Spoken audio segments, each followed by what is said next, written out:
देखिए, बैंक का हम यूज़ करते हैं पैसे जमा करने के लिए या निकालने के लिए या लोन लेने के लिए। अब बार बार बैंक में जाकर पैसा निकालना ना पड़े, इसके लिए बैंक हमें देती है डेबिट कार्ड। ऐसे ही अगर कोई सामान खरीदना है या शॉर्ट टर्म लोन लेना है तो उसके लिए बैंक हमें देती है फैसिलिटी क्रेडिट कार्ड की।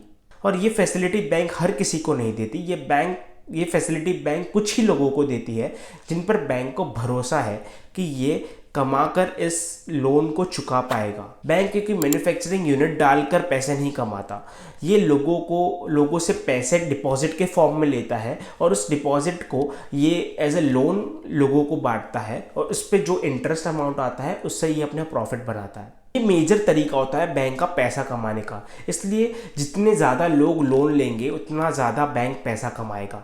अब बैंक से लोन लेना यह काफ़ी कॉम्प्लिकेटेड प्रोसेस है। बैंक के चक्कर लगाने पड़ते हैं, बैंक को प्रॉपर डॉक्यूमेंट सबमिट करने पड़ते हैं, बैंक को कैंसल चेक्स देने पड़ते हैं, बैंक वेरिफिकेशंस करता है और फिर लोन सैंक्शन होता है। इसलिए इंसान के सामने जब बहुत बड़ी मजबूरी होती है तब वो बैंक से लोन लेता है। इसलिए बैंक्स ने क्रेडिट कार्ड देना शुरू किया, क्योंकि ये जो क्रेडिट कार्ड है ये बैंक लोन का एक शॉर्टर वर्जन है। इसका एक्सेस काफ़ी ईजी है, इसलिए बैंक ने अपने ट्रस्टवर्दी कस्टमर्स को एक इजी एक्सेसिबल एक क्रेडिट कार्ड जैसी फैसिलिटी दे दी जिससे लोगों की आदतें खराब हो। इसलिए इंसान जब क्रेडिट कार्ड लेता है तब उसे ऐसा नहीं लगता कि वो लोन ले रहा है, उसे लगता है कि कभी इमरजेंसी लगी तो ये काम आएगा, तो इसे रख लेते हैं। तब बैंक इंट्रोड्यूस करता है कुछ ऑफर्स, और ऑफर्स भी काफ़ी इंटरेस्टिंग होते हैं। 50 दिन के लिए बिना इंटरेस्ट के लोन, अगर मन करे तो साल 2 साल में EMI करके देते रहो, cashbacks, reward points, free movie tickets, no cost EMIs। लेकिन आपने ये बात कभी ना कभी सोची होगी कि बैंक ये सब फ्री में दे क्यों रहा है। अब लाख रुपए का आईफोन है, वो साल भर के लिए आपको नो कॉस्ट EMI पर दे रहा है, वो भी एक अनजान आदमी को दे रहा है। आज के टाइम में जहाँ लोग हवा भी गुब्बारे में बांध कर दे रहे हैं, वहाँ बैंक फ्री में किसी को पैसा दे रहा है, वो भी किसी अनजान आदमी को। बैंक अपने स्टाफ की सैलरी और मार्केटिंग पर पैसा लगाकर चैरिटी करने नहीं बैठा। वो जब तक कमाएगा नहीं तब तक वो आपको कुछ भी नहीं देगा फ्री में। इन सभी चीज़ों का पैसा आपके जेब से लिया जाता है, और किस तरह से लिया जाता है ये हम आगे जानेंगे।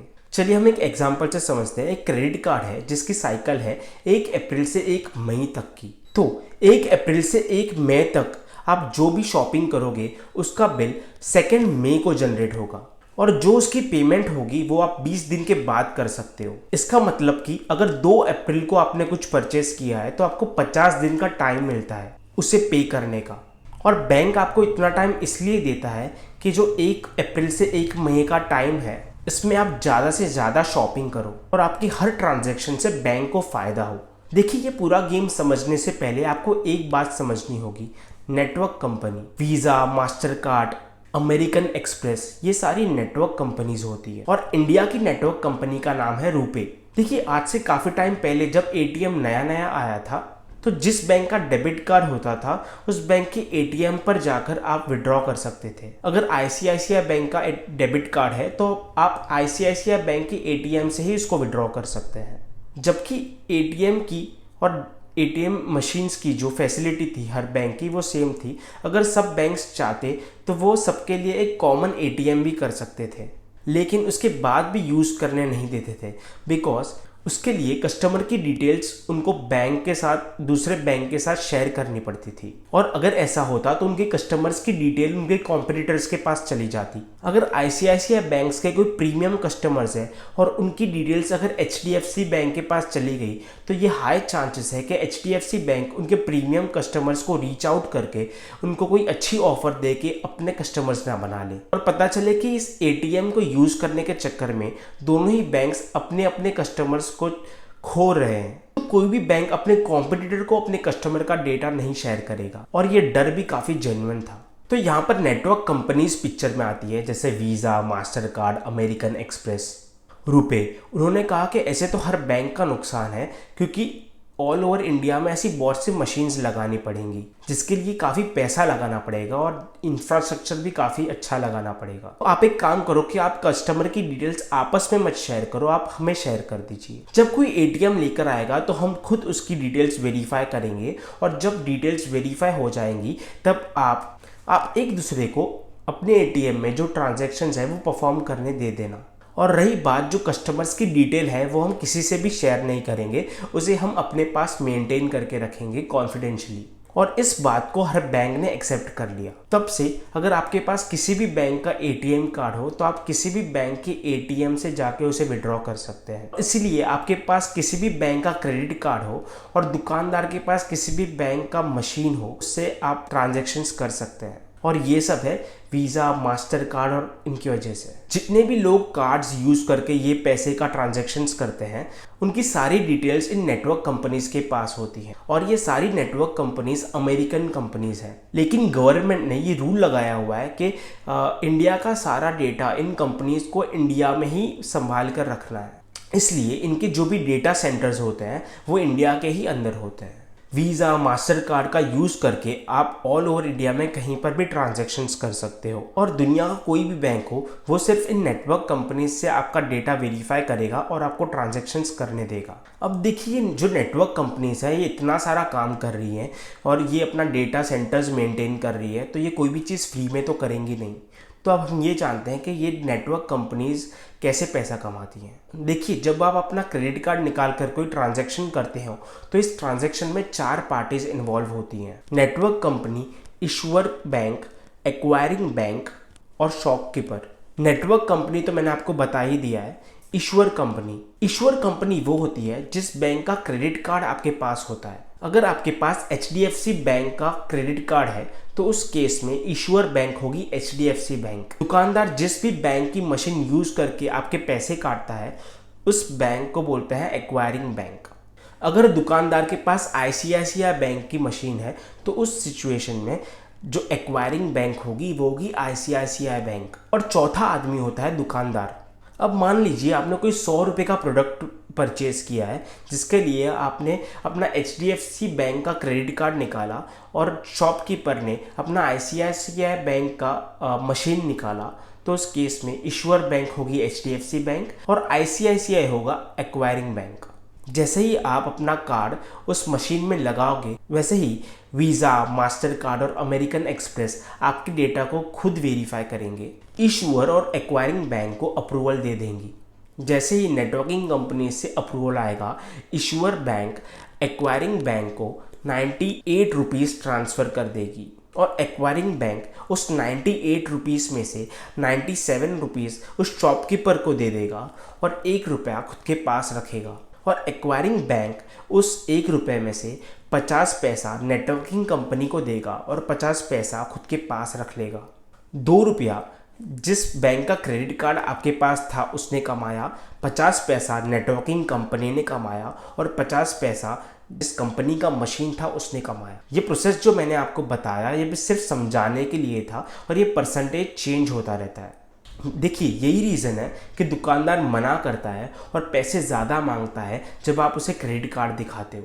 जो मेट्रो सिटीज़ में दुकानें होती है या जो मॉल में दुकानें होती है, उसके जो शॉपकीपर्स होते हैं ये एक कदम आगे होते हैं। ये प्रोडक्ट के अंदर ही उस चार्जेस को ऐड कर देते हैं। ये अमाउंट सुनने में तो काफ़ी छोटा लग रहा है, लेकिन वर्ल्ड में इतने सारे ट्रांजैक्शंस होते हैं तो ये अमाउंट काफ़ी बड़ा हो जाता है। तो यही रीज़न है कि वीज़ा और मास्टर कार्ड इतनी तेज़ी से आगे बढ़ रहा है। तो इस केस में जो इशूअर बैंक होता है, जिस बैंक का कस्टमर क्रेडिट कार्ड यूज़ करता है, वो सबसे ज़्यादा मुनाफा रखता है अपने पास। ये तो एक तरीका हो गया, पर इशूअर बैंक और भी तरीके से पैसे कमाता है। Transaction charges, late payment charges, EMI interest charges, cash withdrawal fees, over limit fee, annual fee. इसके अलावा कई कंपनी से टाई अप करके पॉइंट रिडीम्स करके, जिससे इशूअर बैंक काफ़ी पैसे कमाता है। इसलिए हर बैंक चाहता है कि आप उनके क्रेडिट कार्ड की सब्सक्रिप्शन लीजिए और आप उनके क्रेडिट कार्ड को यूज़ करिए। और इशूअर बैंक बनने के लिए बैंक अपने स्टाफ्स को, अपने मार्केटिंग टीम को, अपनी सेल्स टीम को आपके पीछे लगा देता है कि आप उसका क्रेडिट कार्ड यूज़ करें और उसके क्रेडिट कार्ड को परचेज़ करें। एक बैंक को क्रेडिट कार्ड देने से कितना फ़ायदा होता है इसका आप अंदाज़ा इस बात से लगा सकते हैं कि 12.7% लोग क्रेडिट कार्ड का रीपेमेंट नहीं कर पाते हैं, डिफ़ॉल्ट कर देते हैं, फिर भी बैंक फ़ायदे में होता है। ये लोग यही नहीं रुकते, अलावा ये और भी ट्रिक्स खेलते हैं आपके साथ। ये आपको नो कॉस्ट EMI के झांसे में ही फंसा लेते हैं। नो कॉस्ट ईएमआई को लेके आरबीआई को एक नोटिस भी जारी करना पड़ा कि ये एक तरह का धोखा है जो मोस्टली कंपनीज करती हैं और ये बातें छुपाई जाती है कस्टमर्स से। इसलिए इसका नाम नो कॉस्ट ईएमआई रख दिया गया है, नो इंटरेस्ट ईएमआई नहीं, क्योंकि अगर वो ऐसा करेंगे तो वो गलत प्रूव हो जाएंगे कोर्ट में। तो चलिए समझते हैं कि ये नो कॉस्ट ईएमआई ये काम कैसे करती है। चलिए इसको एक एग्जांपल से समझते हैं मोबाइल फ़ोन के। अगर किसी कस्टमर को मोबाइल फ़ोन परचेज करना है तो उसके पास 3 ऑप्शन अवेलेबल है। पहला कि वो सब शॉप में इंक्वायरी करे और जहाँ भी उसे सस्ता मोबाइल मिल रहा है वहाँ से उसको परचेज कर ले। बैंक ये चाहता है कि आप क्रेडिट कार्ड यूज़ करो और ईएमआई पर लो इसे। सबसे बड़ा बेनिफिट तो ये होता है कि प्रोडक्ट ज़्यादा बिकता है। अब पहले जहाँ कंपनी 1000 मोबाइल बेचकर 10,000 कमा रही थी, अब हो सकता है कि वहाँ 3000 मोबाइल बेचकर 30,000 कमा रही हो, क्योंकि ईएमआई के ऑप्शन की वजह से लोगों की परचेसिंग पावर बढ़ जाती है और वो ज़्यादा परचेज करने लगते हैं। और जब मोबाइल कंपनी ज़्यादा कमाएंगी तो बैंक के साथ अपना ज़्यादा प्रॉफिट शेयर करेंगी। सेकेंड चीज़, जब आप ईएमआई के थ्रू कोई चीज़ को परचेज करते हैं तो वो एक लोन की तरह काम करती है, तो आपको उसके ऊपर एक लोन प्रोसेसिंग फ़ी भरनी पड़ती है। वो आपको बताया नहीं जाता, पर बाद में जब आप स्टेटमेंट देखते हैं तो उसमें वो लिखा होता है। ये आपके मोबाइल की कीमत को बढ़ा देता है। तीसरी बात, इसका जो ये अमाउंट होता है ये टोटल प्राइस में ऑलरेडी इंक्लूड कर दिया जाता है। जैसे ही आप ईएमआई का ऑप्शन ऑप्ट करते हो तो आपको दूसरे जो भी ऑफर्स रहते हैं वो हटा दिए जाते हैं और प्राइस एक तरह से बढ़ जाता है। और एक चीज़ ईएमआई ऑप्शंस में और होती है, पहले ये इंटरेस्ट अमाउंट आपसे लेते हैं और जब आपकी ईएमआईज कंप्लीट हो जाती है तब ये आपको बोनस या कैशबैक के फॉर्म में रिटर्न कर देते हैं। अगर किसी को आपसे इंटरेस्ट नहीं लेना तो वो फ्रॉम डे 1 नहीं लेगा, लेने के बाद वापस क्योर करेगा। ये इसलिए किया जाता है क्योंकि जो इंटरेस्ट अमाउंट होता है इस पर जीएसटी लगता है और ये जो जीएसटी का अमाउंट होता है ये कस्टमर को पे करना पड़ता है। अगर आप अपना स्टेटमेंट खोल कर देखोगे तो आपको ये अपने आप पता चल जाएगा। ये बात बताई नहीं जाती बैंक के थ्रू और इसकी वजह से मोबाइल का प्राइस बढ़ जाता है। कुछ क्रेडिट कार्ड कंपनीज ये ऑफर देती हैं कि स्टार्टिंग के 6 मंथ में आपको कोई इंटरेस्ट नहीं लगेगा, बाकी की लास्ट 6 ईएमआईज के ऊपर आपको इंटरेस्ट लगेगा। तो अगर सपोज 12% इंटरेस्ट चल रहा है तो वो लोग फर्स्ट 6 मंथ में कोई इंटरेस्ट चार्ज नहीं करते, बट जो लास्ट 6 मंथ्स होते हैं उसके अंदर वो 24% इंटरेस्ट चार्ज कर लेते हैं, जिससे उनका जो प्रॉफिट है वो कवर हो जाता है। और ईएमआई के ऑप्शन में आप मोल भाव भी नहीं कर पाते हो तो वहाँ पर आपका 1-2 हज़ार का नुकसान हो जाता है, जिसकी वजह से प्रोडक्ट का प्राइस बढ़ जाता है। ऐसे कर कर कर आप जो भी इंटरेस्ट बचाते हो उस पर आपको डबल अमाउंट पे करने का आ जाता है। और ये उस केस की बात है जहाँ पर वो कहते हैं नो कॉस्ट ईएमआईज। अब जहाँ पर ये कहते हैं कि ये इंटरेस्ट लेंगे वहाँ तो और भी महंगा हो जाता है। नो कॉस्ट ईएमआईज ये पुराने या आउटडेटेड प्रोडक्ट्स पर रखते हैं जो नहीं बिकते हैं। नो कॉस्ट ईएमआई का एक सिंपल सा फंडा है, sell more, sell fast and sell outdated. देखिए, अब आप पूछेंगे कि किसी को क्रेडिट कार्ड यूज़ करना चाहिए या नहीं, तो इसका जवाब ये है कि जब एक इंसान के पास क्रेडिट कार्ड होता है तब उसे लगता है कि उसके पास पैसे हैं, बट एक्चुअल में उसके पास पैसे नहीं होते। अगर आप इस चीज़ को ध्यान से देखो तो एक तरह आप किसी से उधार लेकर कोई चीज़ को परचेज कर रहे हो। अब इस पर कुछ लोगों का ये बोलना होगा कि क्या प्रॉब्लम है इसमें, हम किसी के आगे हाथ तो नहीं फैला रहे, हमें किसी के सामने भीख तो नहीं मांगनी पड़ रही, हाँ थोड़ा पैसा ज़्यादा लग जा रहा है, उसमें क्या दिक्कत है।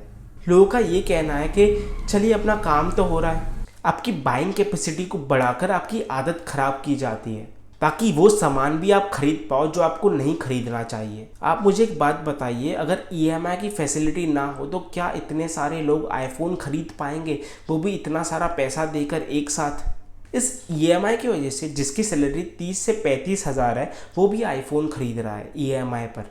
पहले तो आप 1.5 लाख का फ़ोन 2 लाख रुपए देकर परचेस करते हो और उसके बाद जो नौकरी आप अपनी शर्तों पे कर रहे होते हो वो आपको मजबूरी में करनी पड़ती है। इसके ऊपर से जो आपको मिनिमम अमाउंट का जो ऑप्शन दिया जाता है ये एक ऐसा ट्रैप है कि इसमें अगर आप मिनिमम अमाउंट भरते रहोगे तो आप पूरा साल पैसा भरते रहोगे और आपका लोन कभी भी क्लियर नहीं हो पाएगा। और बैंक ये चाहता है कि आप ईएमआई मिस करो ताकि इनके बाकी के ऑप्शंस भी खुल जाए। ये जो लेट पेमेंट पर पेनल्टी लगती है 2 से 3% मंथली होती है। अगर 2% मानकर चले तो ये 24% होता है साल का, जो बहुत ज़्यादा है। अगर आप इंटरेस्ट एक दिन लेट हो जाती हो तो ये एक दिन पर इंटरेस्ट नहीं लेते, ये 45 डेज पर इंटरेस्ट लेते हैं।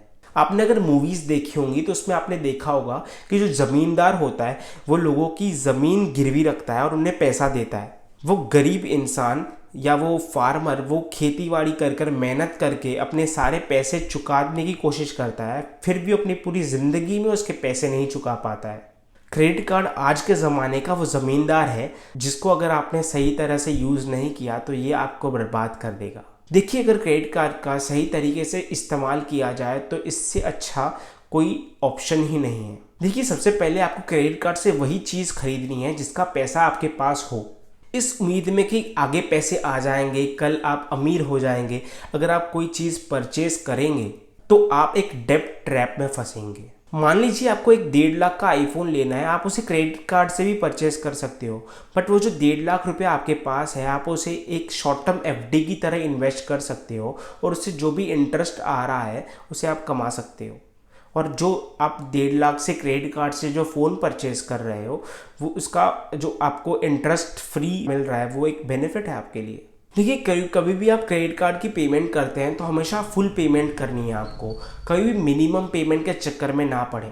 देखिए, कुछ जगहों पर आपको क्रेडिट कार्ड बिल्कुल भी यूज़ नहीं करना, जैसे पेट्रोल पंप।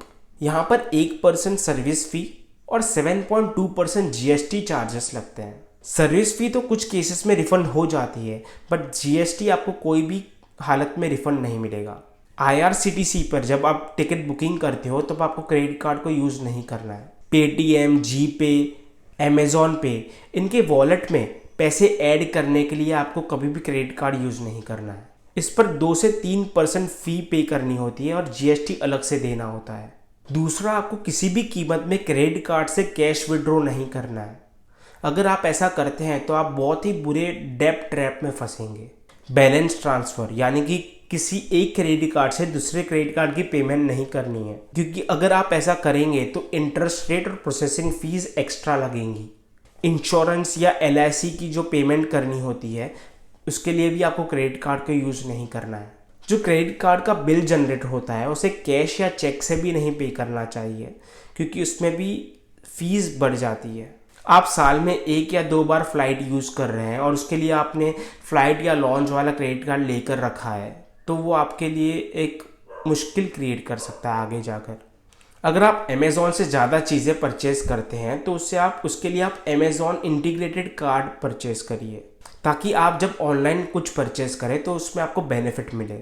और आपको ये भी देखना है कि जो क्रेडिट कार्ड की पेनल्टी है या इंटरेस्ट फ़ी है वो क्या है। आपको क्रेडिट कार्ड की एनुअल फ़ी भी कंपेयर करनी है, या तो बहुत कम हो या तो हो ही ना। कुछ क्रेडिट कार्ड्स फ्री कार्ड होते हैं जिसमें फर्स्ट ईयर में तो कोई चार्जेस नहीं लगता है, annual charges, but second year से उसमें एनुअल चार्जेस लगना शुरू हो जाता है। तो आपको वो भी चेक करना है कि जो आप कार्ड ले रहे हैं वो उसमें क्या टर्म्स एंड कंडीशंस है। इससे अगर आपको छुटकारा पाना है तो आपके पास एक ही तरीका है, या तो आप अपने किसी यार दोस्त से पैसा उठाएं और उसको क्लियर कर दें, और या तो आप कोई पर्सनल लोन उठाकर उसे क्लियर कर दें, बिकॉज इसका जो इंटरेस्ट रेट होता है वो काफ़ी ज़्यादा होता है, 36 to 42% तक होता है।